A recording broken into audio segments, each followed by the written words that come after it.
He was arrested in front of everyone at the airport, calm, silent, humiliated.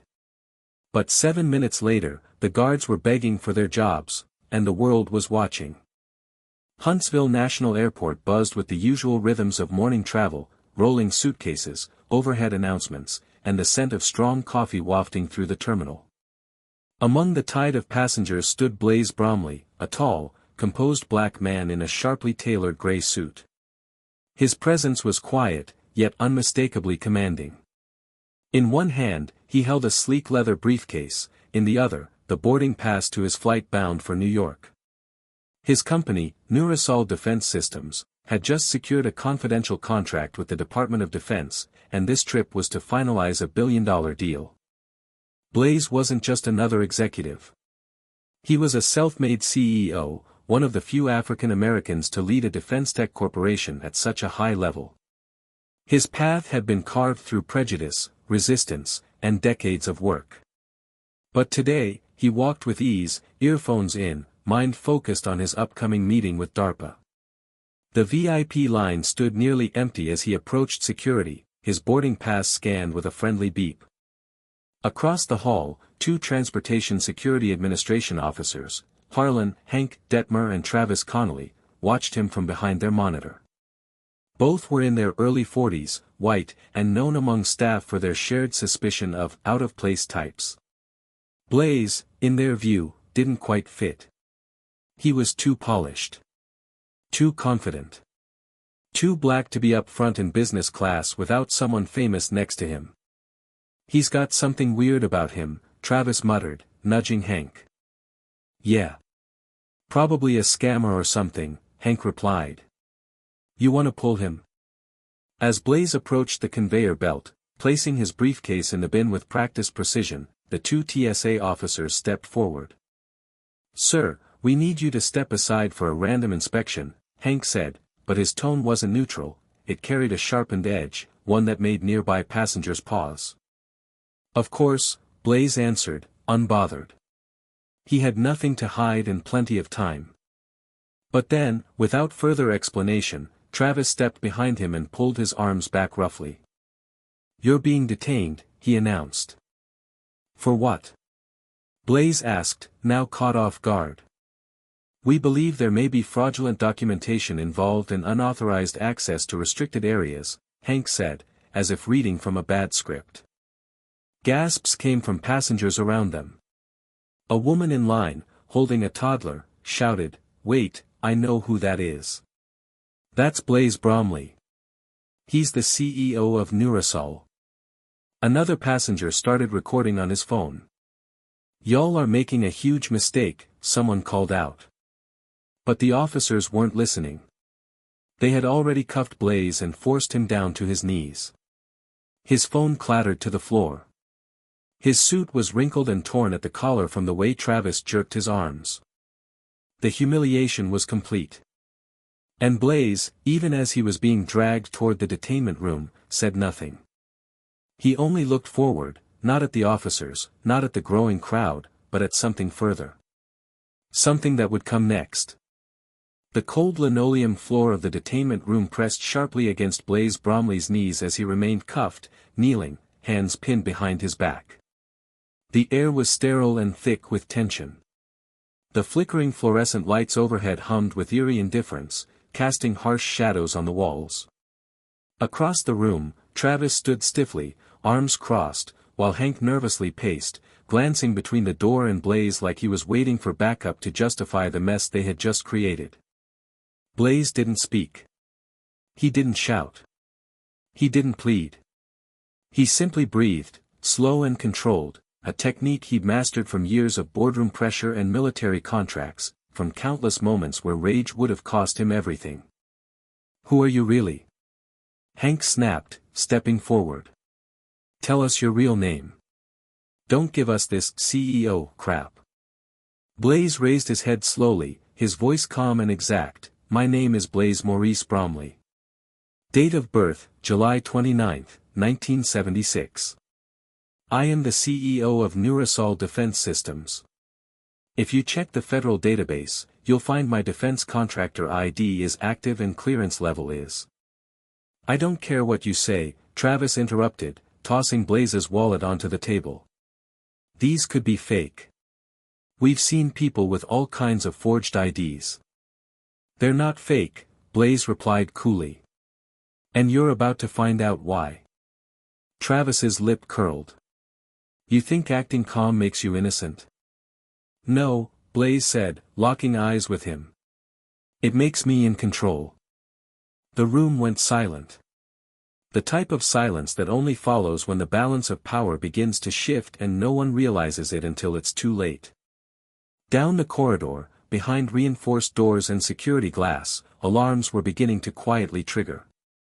Not the blaring kind, no, these were silent pings on government systems, a digital tremor traveling up the chain of command. Blaze's briefcase, which had been forcibly opened in the terminal by TSA, contained a laptop. That laptop had a biometric lock tied to federal networks. The moment it was breached, a Level 2 national security alert was issued to the Department of Defense's cybersecurity branch, a protocol hardwired into the core of their experimental technology programs. 7 minutes. That's how long it would take for the right people to find out Blaze Bromley had been detained.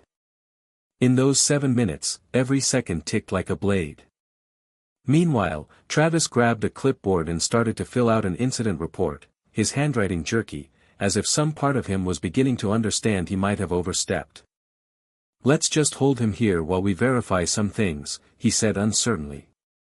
But Blaze had already heard what he needed to hear. A faint click in his right ear, almost inaudible, let him know his concealed communication device had reconnected to his internal team. The private military contractor firm he had once co-founded, and later merged into Nurasol, had access to every satellite and DHS contact he could ever need. They knew. And now the question wasn't if the officers would realize their mistake. It was how soon they'd start begging to undo it.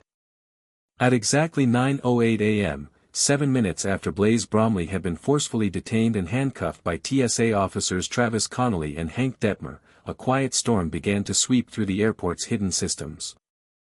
Inside the airport's Central Security Command room, a low-priority workstation terminal beeped, once, then again, more urgently.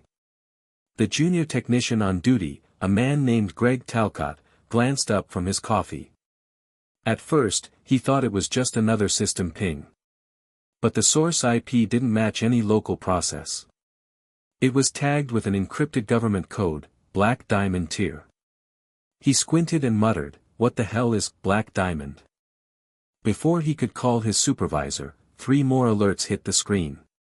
The words, "High Clearance Violation Detected, Defense Contractor Level Breach," and "DoD Alert Code, Level 2, flashed in red. Greg's heart skipped. He bolted up, coffee forgotten, and ran to the head of security, a man named Marshall Kruger. Marshall was a seasoned veteran, a no-nonsense ex-Marine who ran airport security like a military base. When Greg burst into the room babbling about security codes, Marshall waved him off, until he saw the screen himself. His face went pale. He immediately picked up the emergency line, not the internal radio, not the supervisor's cell, the direct line connected to Homeland Security's regional office.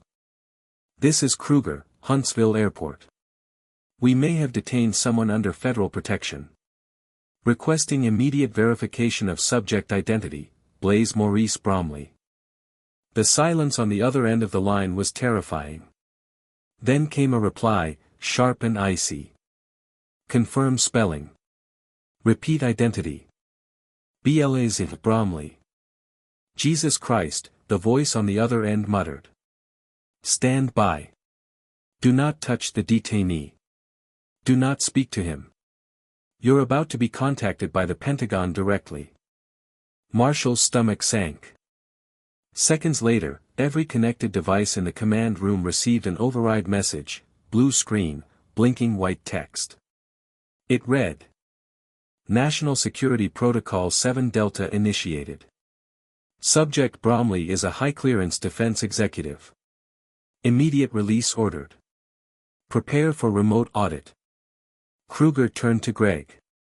"Where is he?" "Detainment Room B, with Connolly and Detmer." God help them, Kruger said under his breath, already moving. Down the corridor, the mood in detainment room B was changing. The officers could feel it, that unsettling quiet before impact. Travis paced like a man trying to convince himself he'd done the right thing.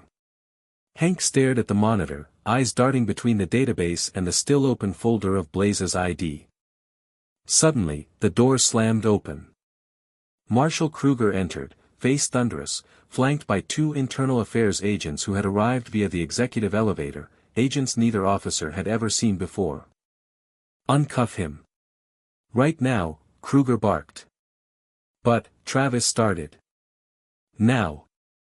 Hank fumbled with the key, his hands shaking. Blaze didn't flinch. He stood only after the cuffs fell away, brushing invisible dust from his sleeves like nothing had happened.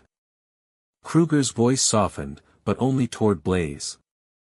"Sir, I want to personally apologize on behalf of this facility. We didn't know." Blaze met his eyes, calm and unreadable. "You will." He walked past them slowly, with poise that made the hallway feel like a courtroom.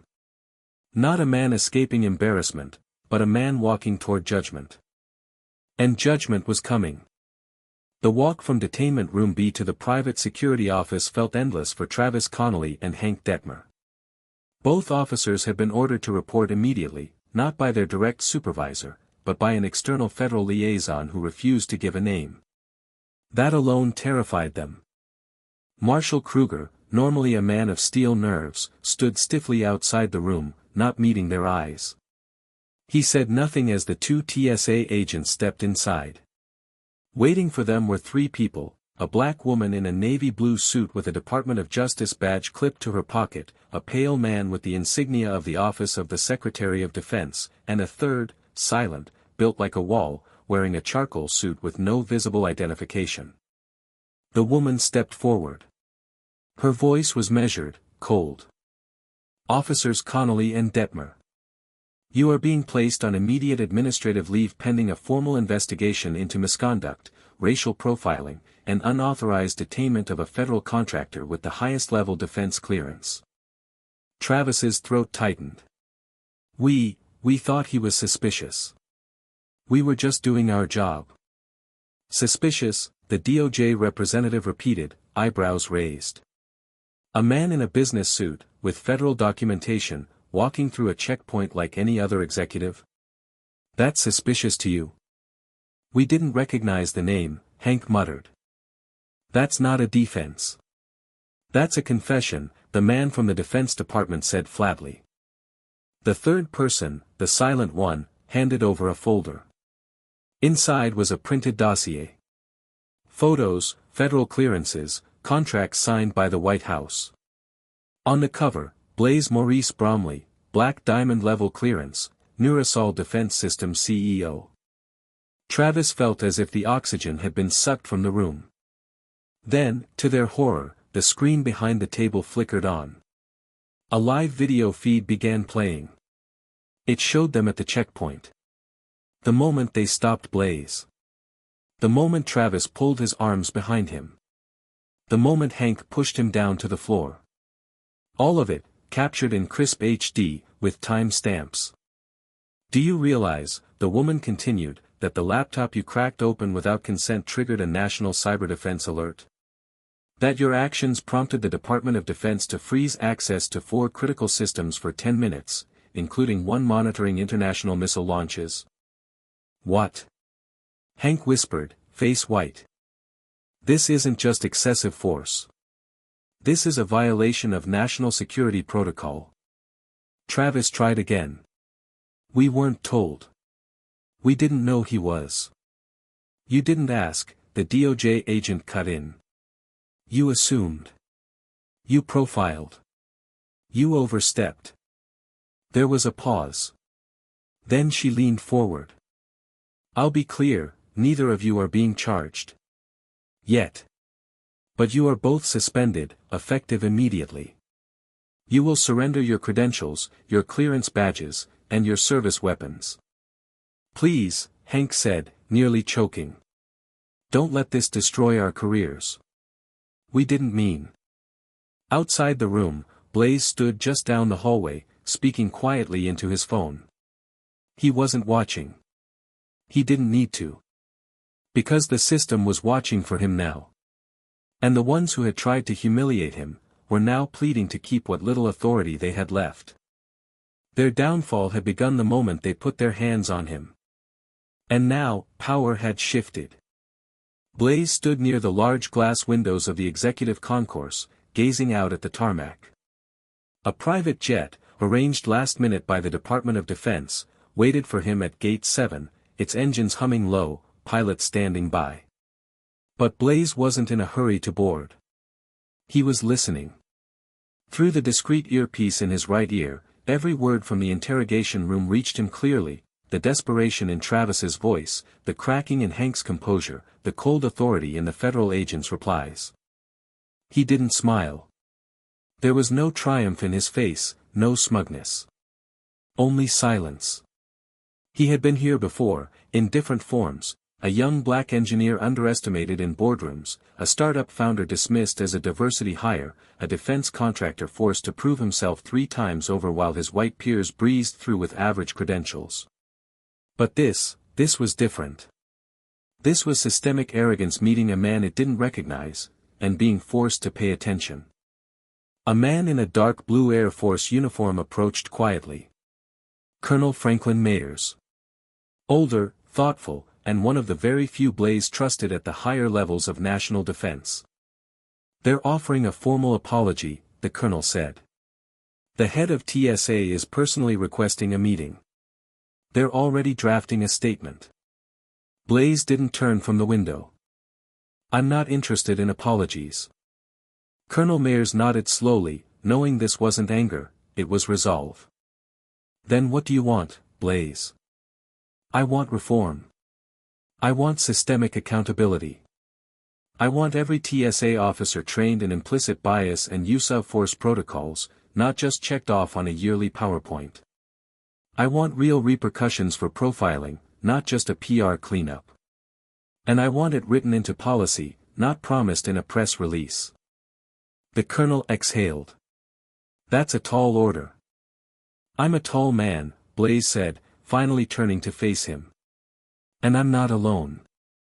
As they spoke, his legal team, already activated, was preparing a civil rights lawsuit that wouldn't just target the 2 TSA agents, but the entire structural apparatus that allowed such conduct to go unchecked. Simultaneously, executives at Nurasol were working with D.C. lobbyists to introduce the Airspace Equity Act, a new legislative proposal demanding mandatory federal oversight on all airport detainments involving credentialed federal contractors or civilians of protected status. Within the next hour, dozens of news outlets would report the full story. The footage of Blaze's wrongful arrest was now circulating, paired with headlines that struck like lightning: Black CEO detained without cause, national security breach caused by racial profiling, top defense contractor humiliated by TSA. Back in the command office, a different kind of damage control began. The airport director personally called Blaze's assistant to beg for a private conversation. Senators and congressional aides sent messages of support. Civil rights leaders reached out for interviews. The White House quietly inquired whether Blaze would be interested in advising a task force on security reform. But Blaze wasn't thinking about politics in that moment. He was thinking about the countless others who never had cameras filming. The ones pulled aside, harassed, degraded, and forgotten. No media, no generals, no colonels rushing in to undo the damage. He was their voice now. Not by choice, but by truth.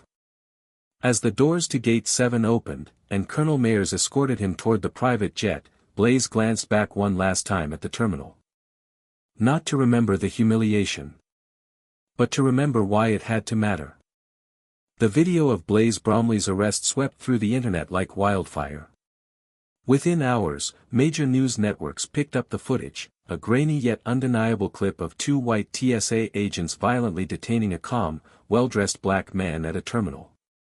But what shocked the public more wasn't just the aggressive arrest, it was who the man was.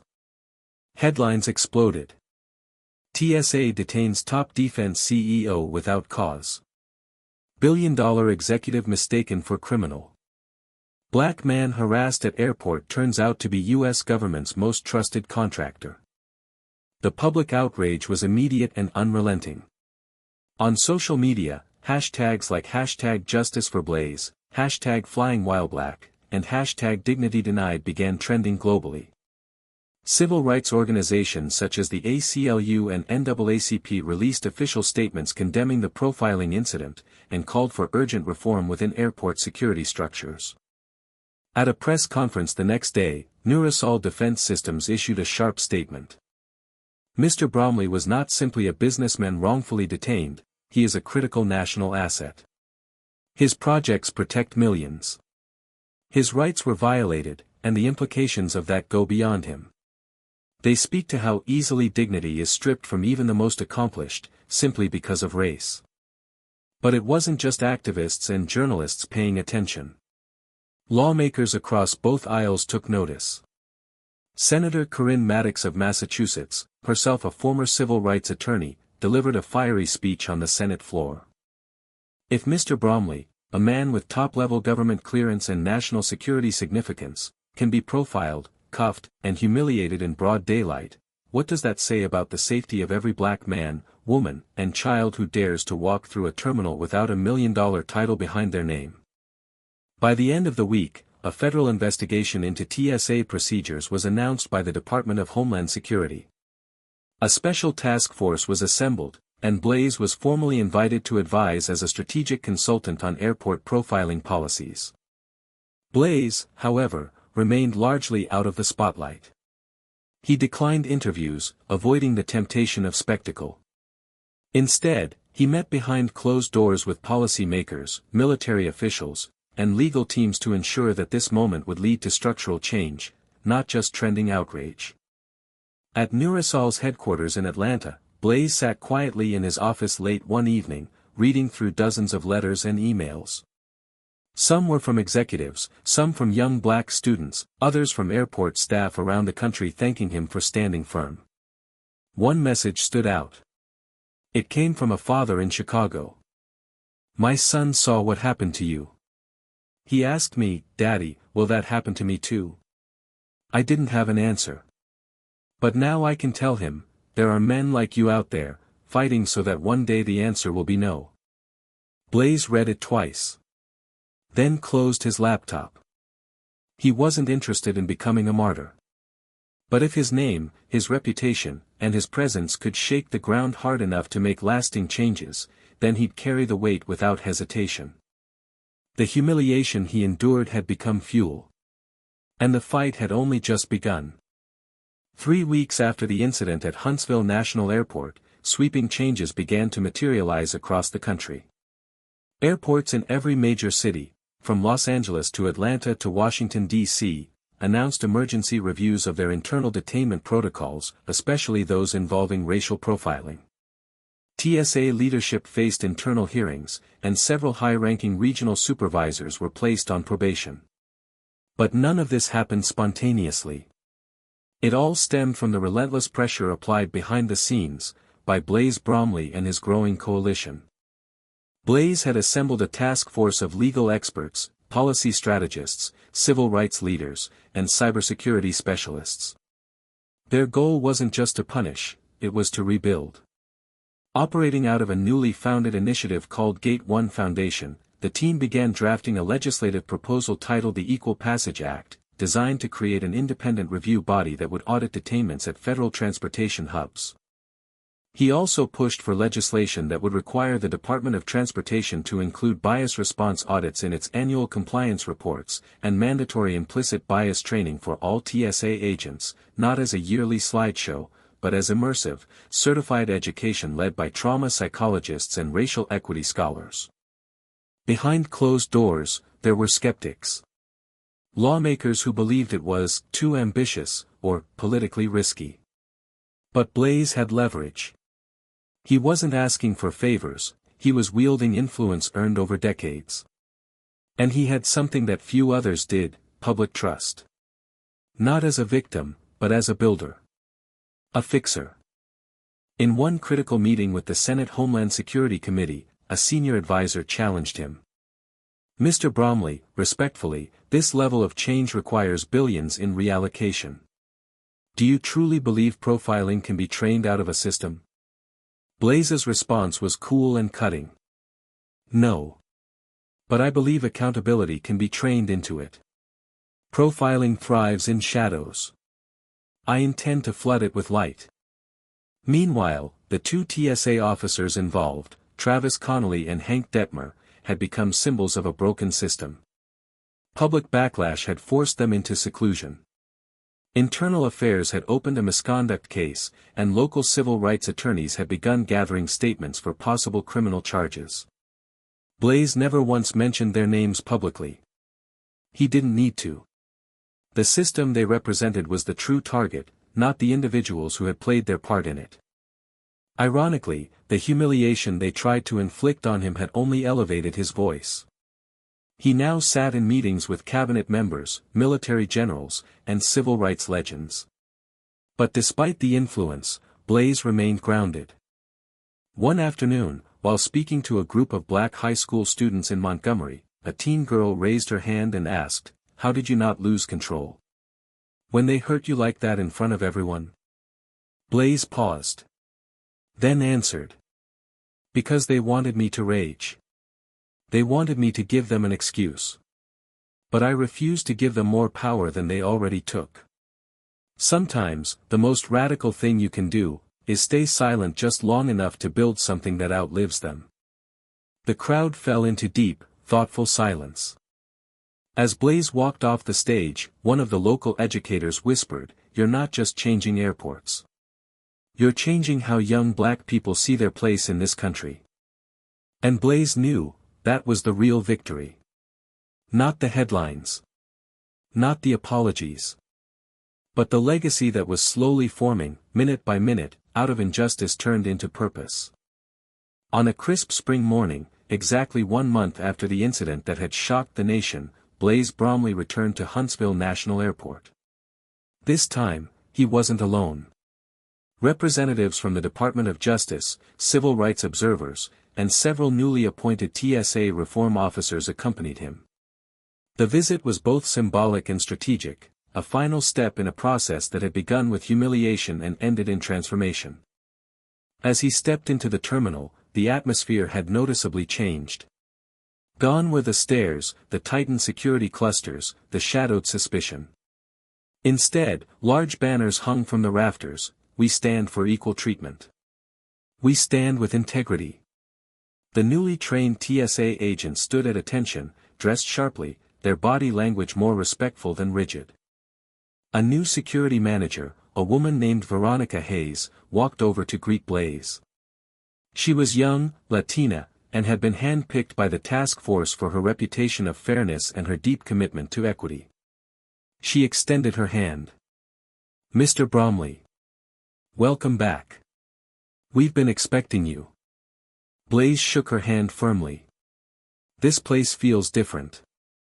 "That's because it is," she replied. "And so is the country." He was then taken through the new screening process, not as a passenger, but as an evaluator. The changes were real. Detainments now required real-time validation against a federal clearance database. All secondary inspections were recorded and reviewed by an independent monitoring board within 48 hours. And every officer was required to wear body cameras and receive quarterly reviews not just on procedural conduct, but on bias response performance. After the tour, Blaze was asked to speak briefly at a press conference set up in the newly renovated lounge. Dozens of journalists gathered, cameras flashing, but Blaze's demeanor remained steady. "When I walked through this terminal 30 days ago, I was handcuffed without reason. I was judged not by my credentials, but by my skin. I didn't fight back with anger. I fought back with action. And today, I see the fruits of that." He paused, looking across the crowd. "But this story is not about me. It's about every traveler who didn't have a camera. Every black or brown person who was pulled aside, questioned, shamed, and forgotten. We remember them with every reform we write. We honor them with every policy we change. And we protect them with every ounce of power we use for good. Applause erupted, not as spectacle, but as gratitude.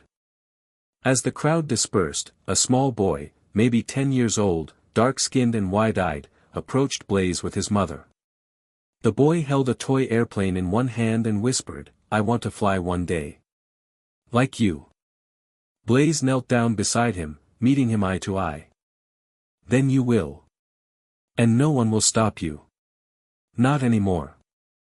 Later, as he boarded his plane, not a private jet this time, but a commercial flight surrounded by everyday people, Blaze sat by the window, watching the terminal fade into the distance.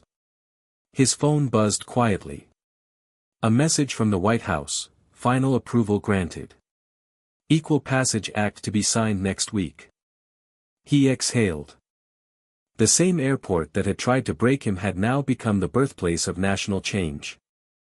And as the plane ascended through the clouds, Blaze Bromley leaned back in his seat, not as a man who had survived an injustice, but as one who had redefined what justice could look like. In my view, the ending of this story reflects the kind of justice that rarely happens in real life, but should. Blaze Bromley didn't just overcome humiliation, he used it as a catalyst for systemic change. The power of the conclusion lies not in revenge, but in transformation. Instead of seeking personal vengeance, Blaze chose reform. Instead of silencing those who wronged him, he amplified the voices of those who had long been ignored. The final image, of him quietly boarding a commercial plane, surrounded by ordinary people, after orchestrating nationwide change, is a powerful symbol. It suggests that true leadership isn't loud or self-serving. It's rooted in service, humility, and long-term vision. This story is a reminder that dignity, when paired with determination, can reshape institutions. And it challenges all of us to consider how we respond to injustice, not just with outrage, but with purpose. In a world often driven by ego and retaliation, Blaze's restraint becomes his most radical act.